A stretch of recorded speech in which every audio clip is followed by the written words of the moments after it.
Hello hi ನಮಸ್ಕಾರ ಮಕ್ಕಳೇ. ನಾನು ನಿಮ್ಮ ಸೋಷಿಯಲ್ ಸೈನ್ಸ್ನ ಶಿಕ್ಷಕ ಆದರ್ಶ್. ಸೊ ಎಲ್ಲರಿಗೂ ಇವತ್ತಿನ ಕ್ಲಾಸ್ಗೆ ಹಾರ್ದಿಕ ಸ್ವಾಗತವನ್ನ ಕೋರ್ತಾ ಇದ್ದೇನೆ. ಎಲ್ರೂ ಹೇಗಿದ್ದೀರಾ ಅಂತ ಕಮೆಂಟ್ ಬಾಕ್ಸ್ ಅಲ್ಲಿ ತಿಳಿಸೋದನ್ನ ಮರಿಬೇಡಿ. ಹೇಗೆ ನಾವು ಈ ಸಮರೀಸ್ ಅನ್ನ ಕವರ್ ಮಾಡ್ತಾ ಇದ್ದೇವೆ, ಸಿಂಪಲ್ ಆಗಿದೆ. ನಾವು ಒಟ್ಟು 3 ಟೆಕ್ನಿಕ್ಸ್ಗಳನ್ನ ಇಲ್ಲಿ ನೋಡ್ತಾ ಇದ್ದೀವಿ. ಏನು? ಮೊದಲಿಗೆ ಇಂಪಾರ್ಟೆಂಟ್ ಕಾನ್ಸೆಪ್ಟ್ಸ್ಗಳನ್ನ ಕವರ್ ಮಾಡ್ತೇವೆ. ಯಾವ್ದಾವ್ದು ಇಂಪಾರ್ಟೆಂಟ್ ಇದೆಯೋ ಅವು, ಯಾವ್ದಾವ್ದು ರಿಪೀಟೆಡ್ ಆಗಿ PYQsಗಳಲ್ಲಿ ಬಂದಿದೆಯೋ ಅವು, ಹಾಗೆ ಹೇಗೆ ನಾವು ಆನ್ಸರನ್ನು ಮಾಡಬಹುದು, ಯಾವ ಟೆಕ್ನಿಕ್ಸ್ಗಳಿಂದ ಸುಲಭವಾಗಿ ಆನ್ಸರ್ ಮಾಡಬಹುದು, ಆ ವೇನಲ್ಲಿ ನಾವು ಈ ಚಾಪ್ಟರನ್ನು ಕವರ್ ಮಾಡ್ತಾ ಇದ್ದೇವೆ. ಎಸ್, ಇವತ್ತು the first war of Indian independence, ಭಾರತದ ಮೊದಲ ಸ್ವಾತಂತ್ರ್ಯ ಸಂಗ್ರಾಮ, ಇದನ್ನ ಸಮ್ಮರಿ ಫಾರ್ಮ್ಯಾಟ್ ಅಲ್ಲಿ ಕವರ್ ಮಾಡೋಣ ಬನ್ನಿ. ಸೊ ಈ ಟಾಪಿಕ್ ನಿಂದ ಎಷ್ಟು ಮಾರ್ಕ್ಸ್ ಬರ್ತಾ ಇದೆ? 4 ಮಾರ್ಕ್ಸ್ ಬರ್ತಾ ಇದೆ ಈ ಟಾಪಿಕ್ ನಿಂದ. ಯಾವ ರೀತಿಯ ಕ್ವಶನ್ಸ್ಗಳು ಬರಬಹುದು? 2 or 4 ಮಾರ್ಕ್ಸ್ನ ಕ್ವಶನ್ಸ್ಗಳು ಸಹ ಬರಬಹುದಾಗಿದೆ. ಹೀಗಾಗಿ ಎಕ್ಸಾಮ್ ಪಾಯಿಂಟ್ ಆಫ್ ವ್ಯೂದಿಂದ ವೆರಿ ವೆರಿ ಇಂಪಾರ್ಟೆಂಟ್ ಚಾಪ್ಟರ್. ಸಣ್ಣದಾಗಿರುವಂತಹ ಚಾಪ್ಟರ್, ಈಸಿ ಮಾರ್ಕ್ಸ್ ಬರುತ್ತೆ, ಯಾರೂ ಸಹ ಕಳೆದುಕೊಳ್ಳಿಕ್ಕೆ ಹೋಗಬೇಡಿ. Okay, how is the josh ಅಂತ ಕಮೆಂಟ್ ಬಾಕ್ಸ್ ಅಲ್ಲಿ ತಿಳಿಸಿ. ಹಾಯ್, ಸೂಪರ್ ಹಾಯ್, ಹೇಗಿದೆ ಅಂತ ತಿಳಿಸೋದನ್ನ ಮರಿಲಿಕ್ಕೆ ಹೋಗಬೇಡಿ. Okay, cool. ಸೊ ಯಾವ ಯಾವ ಟಾಪಿಕ್ಸ್ಗಳನ್ನ ಕವರ್ ಮಾಡ್ತಾ ಇದ್ದೇವೆ, ಯಾವ್ದಾವ್ದು ವೆರಿ ಇಂಪಾರ್ಟೆಂಟ್ ಇದೆಯೋ, ಎಕ್ಸಾಮ್ ಪಾಯಿಂಟ್ ಆಫ್ ವ್ಯೂದಿಂದ ಯಾವುದು ನಮಗೆ ಇಂಪಾರ್ಟೆಂಟ್ ಇದೆಯೋ ಅದನ್ನು ಮಾತ್ರ ಕವರ್ ಮಾಡ್ತಾ ಇದ್ದೇವೆ. ದ ಕಾಸಸ್, ಕಾರಣಗಳು, Mangal Pandey very important, Jhansi Rani Lakshmibai, features of the declaration of the British queen, England ರಾಣಿಯ ಘೋಷಣೆ, ಹಾಗೆ ಯಾಕೆ ಫೇಲ್ಯೂರ್ ಆಯಿತು ಮೊದಲ ಸ್ವಾತಂತ್ರ್ಯ ಸಂಗ್ರಾಮ, ಇವುಗಳ ಬಗ್ಗೆ ನಾವು ಇಲ್ಲಿ ಡಿಸ್ಕಸ್ ಮಾಡ್ತೇವೆ.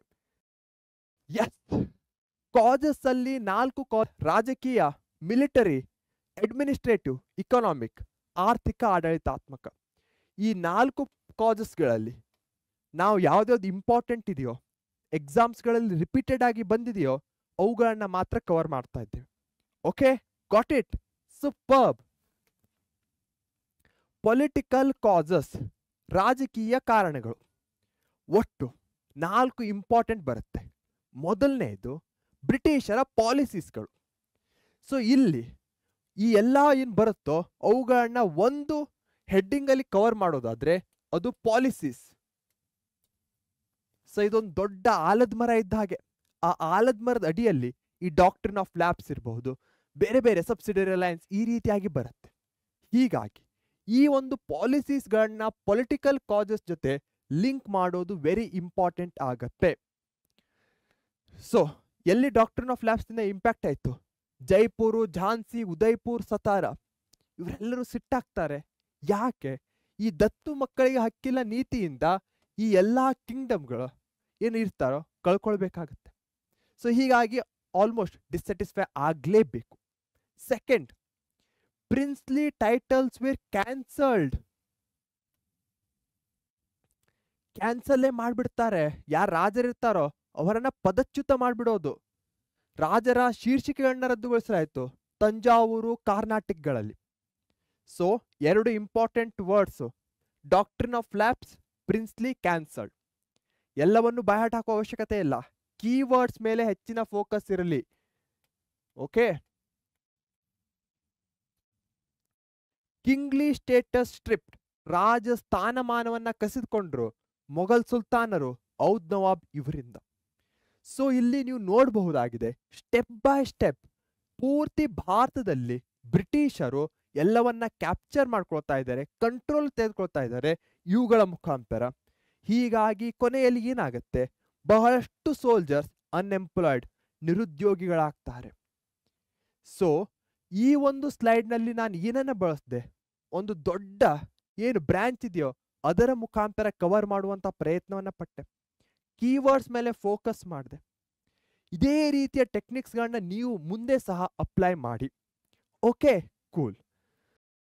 Next, how did the economic policies result in the mutiny of the 1857 revolt?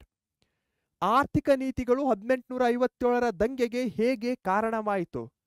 ಇಲ್ಲಿ ಡಿಸ್ಕಸ್ ಮಾಡುವಂತಹ ಪ್ರತಿಯೊಂದು ಕಾನ್ಸೆಪ್ಟ್, ಪ್ರತಿಯೊಂದು question very very very important. ಏನನ್ನು ಮಿಸ್ ಮಾಡ್ಕೊಳಕ್ ಹೋಗಬೇಡಿ. ರಿಪೀಟೆಡ್ ಆಗಿ ಹೇಳ್ತಾ ಇದ್ದೇನೆ, ನಾನು ಇಲ್ಲಿ ಡಿಸ್ಕಸ್ ಮಾಡುವ ಒಂದೊಂದು ಸ್ಲೈಡ್ ಸಹ ಅಷ್ಟೇ ಇಂಪಾರ್ಟೆಂಟು ಎಕ್ಸಾಮ್ ಪಾಯಿಂಟ್ ಆಫ್ ವ್ಯೂದಿಂದ. ಆದಷ್ಟು ಲೆಸ್ ಮಾಡಿದ್ದೇವೆ ಕಾನ್ಸೆಪ್ಟ್ಸ್ಗಳನ್ನ. ಯಾವ್ದು ಇಂಪಾರ್ಟೆಂಟ್ ಇದೆ ಅದನ್ನ ಮಾತ್ರ ಇಟ್ಟಿದ್ದೇವೆ. ಇದರಲ್ಲೂ ಸಹ ನೀವು ಮತ್ತೆ ಲೆಸ್ ಮಾಡ್ಕೊಳ್ಳಿಕ್ ಹೋಗಬೇಡಿ ದಯವಿಟ್ಟು. ಸೊ ಹಾಗೆ ನೀವು ಇಲ್ಲಿ ತನಕ ಡಿಸ್ಟ್ರಿಕ್ಟ್ ಲೆವೆಲ್ ಪ್ರಿಪರೇಟರಿ ಬರ್ದಿದ್ದೀರಾ, ಟೆಕ್ಸ್ಟ್ ಬುಕ್ ಓದಿದ್ದೀರಾ, ನಮ್ಮ ಒನ್ ಶಾಟ್ ವಿಡಿಯೋಸ್ಗಳನ್ನ ನೋಡಿದ್ದೀರಾ. ನಿಮಗೂ ಒಂದು ಅಂದಾಜಿರುತ್ತೆ ಈ ಆನ್ಸರ್ಸ್ಗಳ ಮೇಲೆ. ಹೀಗಾಗಿ ಕಮೆಂಟಲ್ಲಿ ಕೀವರ್ಡ್ಸ್ಗಳನ್ನ ತಿಳಿಸೋದನ್ನ ಮರಿಬೇಡಿ. ಇಕನಾಮಿಕ್ ಪಾಲಿಸೀಸ್ 1857 ಅಂದ ಕೂಡಲೇ ಏನ್ ಕೀವರ್ಡ್ಸ್ ಬರುತ್ತೆ ನನ್ನ ಜೊತೆ ನೀವು ರೀಕಾಲ್ ಮಾಡ್ಕೊಳ್ಳಿ. ಇದು ಸಹ ಒಂದು ದೊಡ್ಡ ಬೆಸ್ಟ್ ಸ್ಟ್ರಾಟರ್ಜಿ ಆಗಿದೆ ಎಕ್ಸಾಮ್ ಪಾಯಿಂಟ್ ಆಫ್ ವ್ಯೂದಿಂದ. ಏನು ರೀಕಾಲ್ ಮಾಡ್ತಾ ಹೋಗಿ, ಎಕ್ಸಾಮ್ಗಿನ್ನು 40 ಡೇಸ್ ಮಾತ್ರ ಉಳಿದಿದೆ ಈ ಪಾಯಿಂಟ್ ಆಫ್ ವ್ಯೂದಿಂದ ಸಹ. ಸೊ ಇಕನಾಮಿಕ್ ಪಾಲಿಸೀಸ್ ಅಂದ್ಕೊಳ್ಳಿ ಏನ್ ಬರುತ್ತೆ? ಇಂಡಸ್ಟ್ರಿಯಲ್ ರೆವಲ್ಯೂಷನ್ ಒಂದು ವೆರಿ ಇಂಪಾರ್ಟೆಂಟ್ ಕೀವರ್ಡ್ ಆಗುತ್ತೆ. ಇಕನಾಮಿಕ್ ಪಾಲಿಸೀಸ್ ಇಂಡಸ್ಟ್ರಿಯಲ್ ರೆವಲ್ಯೂಷನ್ ಇಂದ ಏನಾಯ್ತು? ಇಲ್ಲಿ ನಾನು ಅಸೋಸಿಯೇಷನ್ ಟೆಕ್ನಿಕ್ ಅನ್ನ ಉಪಯೋಗಿಸ್ತಾ ಇದ್ದೇನೆ. ಹಾಗಂದ್ರೇನು? ಲಿಂಕ್ ಮಾಡ್ತಾ ಹೋಗೋದು. ಒಂದು ಕಾನ್ಸೆಪ್ಟ್ ಇರುತ್ತೆ, ಅದರ ನೆಕ್ಸ್ಟ್ ಲಿಂಕ್ ಮಾಡೋದು, ಅದರ ನೆಕ್ಸ್ಟ್ ಲಿಂಕ್ ಮಾಡೋದು. ಈ ರೀತಿಯಾಗಿ ಕಂಟಿನ್ಯೂಸ್ ಲಿಂಕ್ ಮಾಡ್ತಾ ಇದ್ದೇನೆ ಕಾನ್ಸೆಪ್ಟ್ಸ್ಗಳನ್ನ. ಅರ್ಥ ಆಯ್ತು? ಎಸ್. ಸೊ ಇಲ್ಲಿ ಇಂಡಸ್ಟ್ರಿಯಲ್ ರೆವಲ್ಯೂಷನ್ ಇಂದ ಏನಾಯ್ತು? ಎರಡು ಕಡೆ ಅಫೆಕ್ಟ್ ಬೀಳುತ್ತೆ. ಒಂದು ಇಂಡಿಯಾಕ್ಕೆ ಏನಾಯ್ತು, ಒಂದು ಬ್ರಿಟಿಷರಿಗೆ ಏನಾಯ್ತು. ಸೊ ಇಂಡಿಯಾದಲ್ಲಿ ಈ ಇಂಡಸ್ಟ್ರೀಸ್ಗಳೆಲ್ಲ ಏನಾದ್ವು? ಕೆಳಗೆ ಹೋದ್ವು. ಇಂಡಸ್ಟ್ರೀಸ್ ಹೋದ್ರೆ ಏನಾಗತ್ತೆ? ಯಾರು ಕೆಲಸ ಮಾಡ್ತಾ ಇದ್ರೋ ಅವ್ರ ಜಾಬು ಹೋಗುತ್ತೆ, ಡೈಡು. ಅದೇ ರೀತಿ ಮತ್ತೊಂದು ಏನು ಬ್ರಿಟಿಷ್ ತಂದಿರ್ತಾರೆ, ಇನಾಮ್ ಕಮಿಷನ್. ಇನಾಮ್ ಅಂದ್ರೆ ಏನು? ಬಹುಮಾನ, ಉಡುಗೊರೆ ಅಂತ ಅರ್ಥ. ಸೊ ಬ್ರಿಟಿಷರು ಅಥವಾ ಯಾವುದೇ ಒಬ್ಬ ರಾಜ ಯಾರಿಗೋ ಒಂದು ದಾನವಾಗಿ ಕೊಟ್ಟಿರುವಂತಹ ಭೂಮಿಯನ್ನ ಬ್ರಿಟಿಷರು ಪತ್ರ ಇಲ್ಲದೆ ಇದ್ರೆ ಕಿತ್ಕೊಳ್ತಾ ಇದ್ರು. ಗಿಫ್ಟೆಡ್ ಲ್ಯಾಂಡ್ಸ್ ಅನ್ನ ಅವರು ಹಿಂತೆಗೆದುಕೊಳ್ತಾರೆ.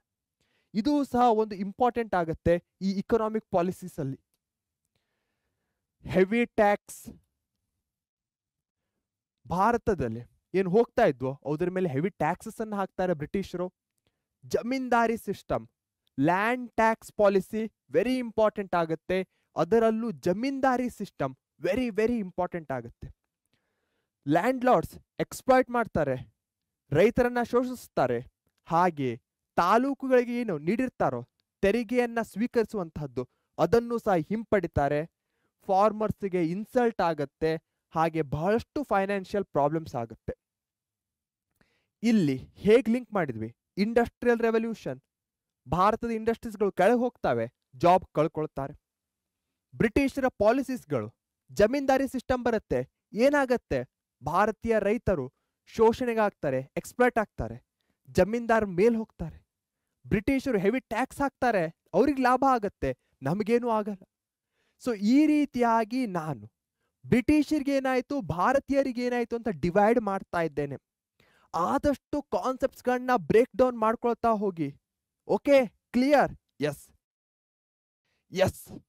ನೆಕ್ಸ್ಟ್, ಇದು ಸಹ ವೆರಿ ವೆರಿ ಇಂಪಾರ್ಟೆಂಟ್.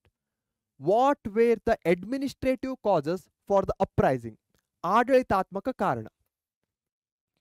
ಅಡ್ಮಿನಿಸ್ಟ್ರೇಟಿವ್ ಅಂದ ಕೂಡಲೇ ಮನಸ್ಸಲ್ಲಿ ಯಾವ ಕೀವರ್ಡ್ಸ್ಗಳು ಬರುತ್ತೆ? ಪೇಪರ್ಸ್ ಇರುತ್ತೆ, ಪೇಪರ್ಸ್ ಅಲ್ಲಿ ಬರೆಯೋದಿರುತ್ತೆ. ಸೊ ಲ್ಯಾಂಗ್ವೇಜ್ ವೆರಿ ಇಂಪಾರ್ಟೆಂಟ್ ಆಗುತ್ತೆ ಈ ಅಡ್ಮಿನಿಸ್ಟ್ರೇಟಿವ್ ಕಾಸಸ್ ಅಲ್ಲಿ. ಮತ್ತೇನಾಗ್ಬೋದು? ಯೋಚಿಸಿ, ನನ್ನ ಜೊತೆ ರೀಕಾಲ್ ಮಾಡಿ. ಓಕೆ, ಸೊ ಅಡ್ಮಿನಿಸ್ಟ್ರೇಟಿವ್ ಅಲ್ಲಿ ಆಲ್ರೆಡಿ ಹೇಳಿದೆ ಲಾಸ್ ಅಂತ. ಸೊ ಬ್ರಿಟಿಷರು ತಂದಂತಹ ಕಾನೂನುಗಳು ಭಾರತೀಯರಿಗಷ್ಟೇ ಅಪ್ಲೈ ಆಗ್ತಾ ಇದ್ದು ಅವಿರ್ಬಹುದು. ಇಂಗ್ಲಿಷ್ ಕೋರ್ಟ್ನ ಲ್ಯಾಂಗ್ವೇಜ್ ಆಗುತ್ತೆ. ಇಂಗ್ಲಿಷ್ ಲ್ಯಾಂಗ್ವೇಜ್ ಆದ್ರೆ ಏನು? ಭಾರತೀಯರಿಗೆ ಆ ಲ್ಯಾಂಗ್ವೇಜ್ ಬರ್ತಾ ಇರಲಿಲ್ಲ ಬಹಳಷ್ಟು ಜನರಿಗೆ. ಬ್ರಿಟಿಷ್ ಜಡ್ಜಸ್ ಬರ್ತಾರೆ, ಅವರು ಫೇವರ್ ಮಾಡ್ತಾರೆ ಬ್ರಿಟಿಷರನ್ನ. ಕಾಮನ್ ಪೀಪಲ್ಗೆ ಏನು ಅಂಡರ್ಸ್ಟ್ಯಾಂಡ್ ಆಗಲ್ಲ. ಈ ಸ್ಲೈಡಲ್ಲಿ ಸಿಂಪಲ್ ಪಾಯಿಂಟ್, ಒಬ್ಬ ಕಾಮನ್ ಪೀಪಲ್ಗೆ ಇಂಗ್ಲಿಷ್ ತಿಳಿತಾ ಇಲ್ಲ, ಬ್ರಿಟಿಷ್ ಜಡ್ಜಸ್ ಬರ್ತಾ ಇದ್ದಾರೆ, ಲಾಸ್ ತಿಳಿತಾ ಇಲ್ಲ. ಸೊ ಈ ರೀತಿಯಾಗಿ ಭಾರತೀಯರಲ್ಲಿ ಈ ಅಡ್ಮಿನಿಸ್ಟ್ರೇಟಿವ್ ಇಂಪ್ಯಾಕ್ಟ್ ಆಗ್ತಾ ಇತ್ತು, ಬಟ್ ಅವೇ ಅರ್ಥನೇ ಆಗ್ತಾ ಇರಲಿಲ್ಲ. ಸೊ ಇದು ವೆರಿ ಇಂಪಾರ್ಟೆಂಟ್ ಆಗುತ್ತೆ ಈ ಸ್ಲೈಡಲ್ಲಿ. ಸೊ ಈ ಸ್ಲೈಡಲ್ಲಿ ಕಾಮನ್ ಪೀಪಲ್ ಮೇಲೆ ಏನು ಇಂಪ್ಯಾಕ್ಟ್ ಆಯಿತು ಅದೇ ಅಡ್ಮಿನಿಸ್ಟ್ರೇಟಿವ್ ಕಾಸ್ ಆಗುತ್ತೆ. ಅರ್ಥ ಆಯ್ತಾ? ಹೌ ಇಸ್ ದ ಜೋಶ್?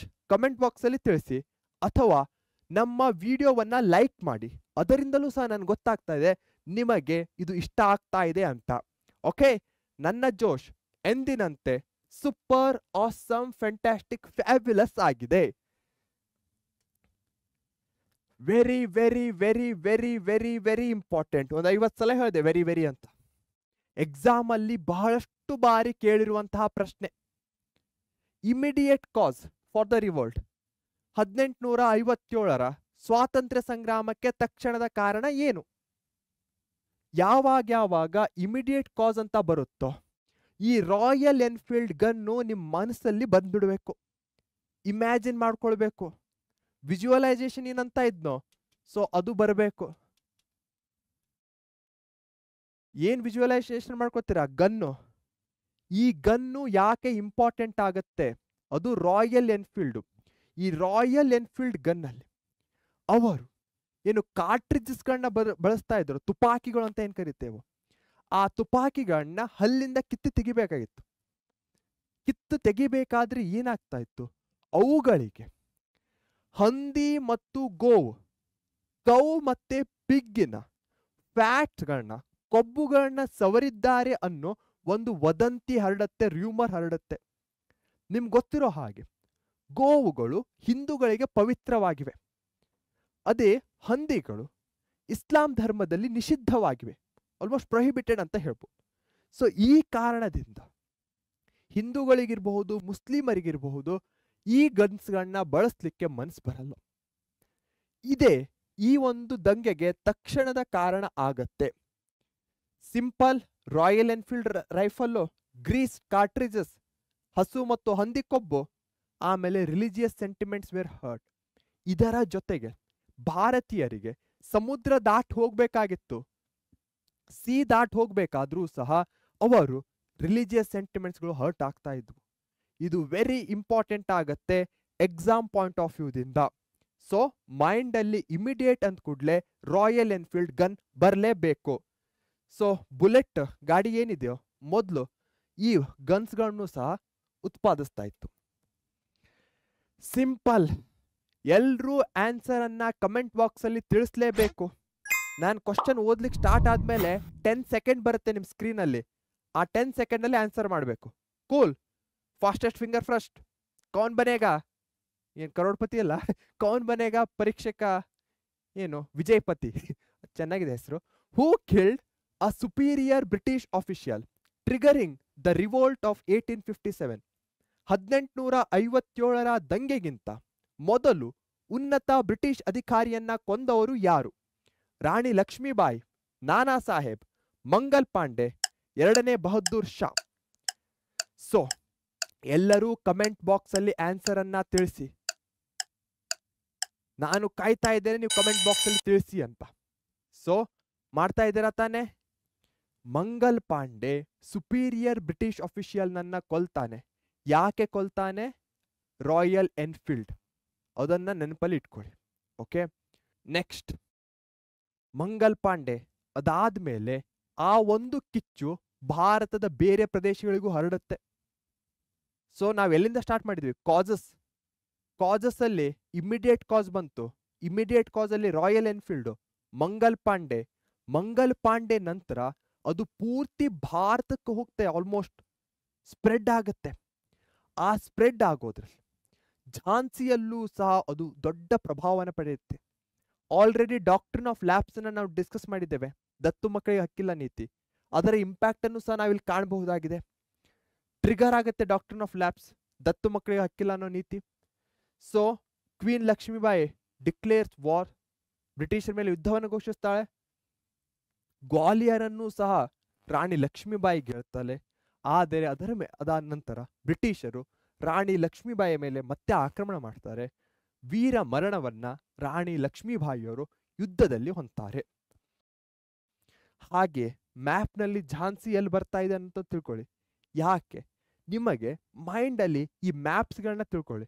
ಈ ಚಾಪ್ಟರ್ನಿಂದ ಬರ್ದಿರಬಹುದು ಮ್ಯಾಪ್ ವರ್ಕು, ಆದರೆ ಪ್ಲೇಸ್ ಮತ್ತೆ ಪರ್ಸನ್ಸ್ಗಳನ್ನ ಲಿಂಕ್ ಮಾಡಲಿಕ್ಕೆ ಇದು ಸಹ ಒಂದು ಇಂಪಾರ್ಟೆಂಟ್ ಕ್ಯೂ ಕೊಡುತ್ತೆ ಮೈಂಡ್ಗೆ. Okay, yes. Next very very very very important. ಯಾಕಂದ್ರೆ ಎಕ್ಸಾಮ್ಸ್ಗಳಲ್ಲಿ ಬಹಳಷ್ಟು ಬಾರಿ ರಿಪೀಟೆಡ್ ಆಗಿ ಕೇಳಿರುವಂಥ ಪ್ರಶ್ನೆ 2020 2022 ಈ ರೀತಿಯಾಗಿ. ಯಾಕೆ ಫೇಲ್ ಆಯಿತು first war of Indian independence? Failure. ಯಾಕೆ ಇದು ವೈಫಲ್ಯವಾಯಿತು? ಮೈಂಡಲ್ಲಿ ಯೋಚಿಸಿ, ಯಾಕೆ ಫೇಲ್ಯೂರ್ ಆಯಿತು ಅಂತ ಯೋಚಿಸ್ತಾ ಇದ್ದೀರಾ? ಕೀವರ್ಡ್ಸ್ಗಳನ್ನ ಕಮೆಂಟ್ ಬಾಕ್ಸಲ್ಲಿ ತಿಳಿಸೋದನ್ನ ಮರಿಬೇಡಿ. ತಿಳಿಸಿ ಕಮೆಂಟ್ ಬಾಕ್ಸಲ್ಲಿ. ಎಸ್. ಫಸ್ಟ್, ಇದು ಪೂರ್ತಿ ಭಾರತಕ್ಕೆ ಹರಡಲಿಲ್ಲ. ಸ್ಪ್ರೆಡ್ ಕೀವರ್ಡ್ ಆಗತ್ತೆ, ನೆನಪಲ್ಲಿಟ್ಕೊಳ್ಳಿ. ಭಾರತಕ್ಕೆ ಹರಡಲಿಲ್ಲ. ಹಾಗೆ ಇದು ಕೇವಲ few, protect interest of a few, ಕೆಲವೇ ಜನರ ಇಂಟ್ರೆಸ್ಟ್ಗಳನ್ನ ಇದು ಏನ್ ಮಾಡ್ತು, ಹಿಡಿದಿಟ್ಕೊಳ್ತು. ಸೊ ಫಸ್ಟ್ ಒನ್ನು ಸ್ಪ್ರೆಡ್ ಆಗಲಿಲ್ಲ, ಕೆಲವೇ ಜನರ ಇಂಟ್ರೆಸ್ಟ್ ಇತ್ತು. ವೆರಿ ಇಂಪಾರ್ಟೆಂಟ್ ಏನಂದ್ರೆ ಅನ್ಆರ್ಗನೈಸ್ಡ್, ಅಸಂಘಟಿತ ಇರಲಿಲ್ಲ, ಒಂದು ದೊಡ್ಡ ಲೀಡರ್ ಏನೂ ಇರಲಿಲ್ಲ. ಈ ರೀತಿಯಾಗಿ ರ್ಯಾಂಡಮ್ ಆಗಿ ಆಗಿದ್ದಂಥದ್ದು. ಇದು ಸಹ ಫೇಲ್ಯೂರ್ಗೆ ಒಂದು ಕಾರಣ ಆಗುತ್ತೆ. ಬ್ರಿಟಿಷರಲ್ಲಿ ಯುನಿಟಿ ಇತ್ತು, ಭಾರತದಲ್ಲಿ ಆ ಯುನಿಟಿ ಇರಲಿಲ್ಲ. ಸೋಲ್ಜರ್ಸ್ಗಳಲ್ಲಿ ಏಕತೆಯ ಕೊರತೆ ಇತ್ತು, ಒಗ್ಗಟ್ಟು ಭಾರತೀಯರಿರಲಿಲ್ಲ. ಸೊ ಸ್ಪ್ರೆಡ್ ಆಗಲಿಲ್ಲ, ಲೀಡರ್ಶಿಪ್ಪು, ಹಾಗೆ ಮತ್ತೇನು ಆರ್ಗನೈಸ್ಡ್ ಇರಲಿಲ್ಲ, ಯುನಿಟಿ ಇರಲಿಲ್ಲ. ಇವೆಲ್ಲವೂ ಪಾಯಿಂಟ್ಸ್ಗಳಾಗತ್ತೆ. ಮತ್ತು ಭಾರತೀಯರಲ್ಲಿ ಒಂದು ಪ್ರಾಪರ್ ಸ್ಟ್ರಾಟಜಿ ಇರಲಿಲ್ಲ. ಯಾಕಂದ್ರೆ ಅನ್ಆರ್ಗನೈಸ್ಡ್ ಆಗಿತ್ತು. ಎಕ್ಸ್ಪರ್ಟೀಸ್ ಇರಲಿಲ್ಲ, ಸೈನಿಕರಲ್ಲಿ ಪರಿಣಿತಿ ಅನ್ನೋದಿರಲಿಲ್ಲ, ನಾಯಕತ್ವ ಇರಲಿಲ್ಲ, ಶಿಸ್ತಿರಲಿಲ್ಲ, ನಿರ್ದೇಶನದ ಕೊರತೆ ಇತ್ತು. ಹಾಗೆಯೇ ಭಾರತದ ಬಹಳಷ್ಟು ರಾಜರು ಬ್ರಿಟಿಷರಿಗೆ ಒಬಿಡಿಯಂಟ್ ಆಗಿದ್ರು, ಲಾಯಲ್ ಆಗಿದ್ರು. ಅವರು ಈ ಒಂದು first war of Indian independence ಅಲ್ಲಿ ಭಾಗಿಯಾಗಲಿಲ್ಲ. People losing confidence in the soldiers due to their arson and looting. ಬೆಂಕಿ ಮತ್ತು ಲೂಟಿಯಿಂದ ಜನರು ಅವರ ಮೇಲಿನ ವಿಶ್ವಾಸವನ್ನ ಕಳ್ಕೊಳ್ತಾರೆ. ಸಿಂಪಲ್ ಇದೆ, ಸ್ಪ್ರೆಡ್, ಯುನಿಟಿ, ಮತ್ತೇನ್ ಬರ್ತಾ ಇದೆ, ಕೀವರ್ಡ್ಸ್ ಅನ್ನ ನೆನಪು ಮಾಡ್ಕೊಳ್ತಾ ಹೋಗಿ. Strategy, lack of strategy, provincial kings, arson and looting. Yes, same. ಎಲ್ಲರೂ ಈ ಆನ್ಸರ್ ಅನ್ನ ಮಾಡಲೇಬೇಕು.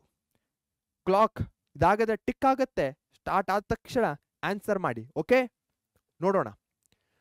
What is the declaration made by the queen of England in 1858 often referred to as? England ರಾಣಿ ಮಾಡಿದ ಘೋಷಣೆಯನ್ನ ಏನೆಂದು ಕರೆಯಲಾಗುತ್ತದೆ? 1858 ಮಾಡಿದ್ದು. Royal charter, act of union, ಒಕ್ಕೂಟದ ಕಾಯ್ದೆನೋ, ಮ್ಯಾಗ್ನಾ ಕಾರ್ಟನೋ, ಬ್ರಿಟಿಷ್ ಮ್ಯಾಂಡೇಟ್, ಬ್ರಿಟಿಷ್ ಆದೇಶ? ಯಾವುದು ಸರಿಯಾದ ಉತ್ತರ? ಟಿಕ್ ಟಿಕ್ ಬರ್ತಾ ಇದೆ. ಆಯ್ತು, ಮಾಡಿದ್ರ ಕಮೆಂಟ್ ಬಾಕ್ಸ್ ಅಲ್ಲಿ ತಿಳಿಸ್ತೀರಾ? ಸೊ ಇದನ್ನ ಮ್ಯಾಗ್ನಾ ಕಾರ್ಟ ಅಂತಾನೂ ಕರೀತಾರೆ, ಮಹಾಸನ್ನದು ಅಂತಾನೂ ಕರೀತಾರೆ. ಓಕೆ, ಕನ್ನಡದಲ್ಲಿ. ಎಲ್ಲರೂ ದಯವಿಟ್ಟು ಆನ್ಸರ್ ಅನ್ನ ಮಾಡಿ. ಯಾಕಂದ್ರೆ ಇಲ್ಲಿ ತಪ್ಪಾದ್ರೂ ಸಹ ಏನು ಇದಿಲ್ಲ, ಚಿಂತೆ ಇಲ್ಲ. ಎಕ್ಸಾಮ್ ಅಲ್ಲಿ ತಪ್ಪಾಗಬಾರ್ದು ಅಂದ್ರೆ ಏನು, ಆದಷ್ಟು ಪ್ರಾಕ್ಟೀಸ್ ಮಾಡಬೇಕು. ಆ ಪ್ರಾಕ್ಟೀಸ್ ಇವತ್ತಿಂದ ಈಗಲೇ ಇಲ್ಲೇ ಸ್ಟಾರ್ಟ್ ಆಗಲಿ. ಸರಿಯಾದ ಉತ್ತರ ಯಾವುದು? Yes, option C, Magna Carta. Very important exam point of ವ್ಯೂದಿಂದ. Okay, yes. So Magna Carta ಏನಾಗತ್ತೆ, 1857 ನಂತರ 1858 ಅಲ್ಲಿ ಬರುವಂತಹದ್ದು. ಈಸ್ಟ್ ಇಂಡಿಯಾ ಕಂಪನಿಯಿಂದ ಪೂರ್ತಿಯಾಗಿ ಬ್ರಿಟಿಷರಿಗೆ ಇದು ಏನು ಪವರ್ ಹೋಗುತ್ತೆ. ಬ್ರಿಟಿಷರಿಗೆ ಅರ್ಥ ಆಗತ್ತೆ, ಭಾರತದ ಮೇಲೆ ನಾವು ಬಹಳಷ್ಟು ಟೈಮ್ ತನಕ ರೂಲ್ ಮಾಡಬೇಕು ಅಂದ್ರೆ ಏನ್ ಮಾಡಬೇಕು, ಆದಷ್ಟು ಏನ್ ಮಾಡಬೇಕು, ಇವರ ಸೆಂಟಿಮೆಂಟ್ಸ್ಗಳನ್ನ ವ್ಯಾಲ್ಯೂ ಮಾಡಬೇಕು ಅನ್ನೋದು ಗೊತ್ತಾಗತ್ತೆ. ಹೀಗಾಗಿ ಅವ್ರು ಏನ್ ಮಾಡ್ತಾರೆ, ತಮ್ಮ ಏನೇನು ಎಕ್ಸ್ಪ್ಯಾನ್ಷನ್ ಪ್ಲಾನ್ಸ್, ವಿಸ್ತರಣಾ ನೀತಿಗಳಿರುತ್ತೋ ಅವುಗಳನ್ನ ಕಡಿಮೆ ಮಾಡ್ತಾರೆ. ಒಂದು ಸ್ಟೇಬಲ್ ಗೌರ್ಮೆಂಟ್, ಸ್ಥಿರ ಸರ್ಕಾರವನ್ನು ಕೊಡ್ತೇನೆ ಅಂತ ಹೇಳ್ತಾರೆ. ಈಕ್ವಾಲಿಟಿ, ಕಾನೂನಿನ ಮುಂದೆ, ಲಾಸ್ಗಳ ಮುಂದೆ ಎಲ್ಲರೂ ಸಮಾನರು ಅಂತ ಹೇಳ್ತಾರೆ. Very very important, religious tolerance. ಯಾಕಂದ್ರೆ ಎಲ್ಲದಕ್ಕೂ ಮೂಲ ಕಾರಣ ರಾಯಲ್ ಎನ್ಫೀಲ್ಡ್ ಆಗಿರುತ್ತೆ. ಹೀಗಾಗಿ ಆ ರಿಲಿಜಿಯಸ್ ಟಾಲರೆನ್ಸ್ ಅನ್ನು ಸಹ ಅವರು ಕೊಡ್ತೇವೆ ಅಂತ ಅರ್ಥ ಮಾಡ್ಕೊಳ್ತಾರೆ. ಸೊ ಈ ರೀತಿಯಾಗಿ ಇದು ಒಂಥರ ಇಫೆಕ್ಟ್ಸ್ ಅಂತ ಕರಿಬಹುದು. ಈ ಇಫೆಕ್ಟ್ಸ್ಗಳೇ ಏನೇನು ಕಾಸಸ್ಗಳಾಗಿದ್ವೋ ಅವುಗಳಿಗೆ ಪರಿಹಾರವಾಗಿ ತಂದಂತಹ ಸ್ಟೆಪ್ಸ್ಗಳೇ ಆಗಿವೆ. Very important exam point of ವ್ಯೂದಿಂದ.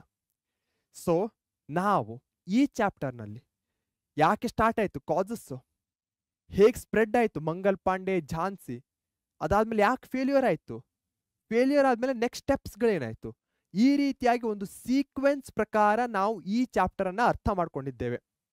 ಇದು ನಿಮಗೆ ಅರ್ಥ ಆಗಿದೆ ಅನ್ಕೊಳ್ತೇನೆ. ಏನೇ ಡೌಟ್ಸ್ ಇದ್ರೂ ಕಮೆಂಟ್ ಬಾಕ್ಸಲ್ಲಿ ಹಾಕಿ. Okay, awesome blossom. Awesome blossom ಯಾಕಂದ್ರೆ ನಾವು first war of Indian independence ಈ ಚಾಪ್ಟರ್ ಅನ್ನ ಕಂಪ್ಲೀಟ್ ಆಗಿ ಮುಗಿಸಿದ್ದೇವೆ. ಸೊ ಇಂಡಿಪೆಂಡೆನ್ಸ್ 2 ಸಲ ಬರ್ತಾ ಇದೆ. 1947 ಅಲ್ಲಿ ಬಂದಿದ್ದು ಸಹ ಇಲ್ಲೇ ಇನ್ಕ್ಲೂಡ್ ಮಾಡಿರ್ಬೋದು ಅನ್ಸುತ್ತೆ. ಸೊ ಈ ಚಾಪ್ಟರ್ ಅನ್ನ ಮುಗಿಸಿದ್ದೇವೆ. ಅದೇ ರೀತಿಯಾಗಿ ಉಳಿದಿರುವಂತಹ ದಿನವನ್ನ ಸಿಕ್ಕಾಪಟ್ಟೆ ಎಂಜಾಯ್ ಮಾಡಿ. ಯಾಕಂದ್ರೆ ಜೀವನದಲ್ಲಿ ಕಷ್ಟ ಸುಖ ಎಲ್ಲ ಇರೋದೆ, ಆದಷ್ಟು ದಿನ ಖುಷಿಯಾಗಿರೋಣ. ಇದೇ ನೋಟ್ನಲ್ಲಿ ಬಾಯ್ ಅಂತ ಹೇಳೋ ಸಮಯ. ಥ್ಯಾಂಕ್ ಯು, ಗುಡ್ ನೈಟ್, ಶುಭ ರಾತ್ರಿ.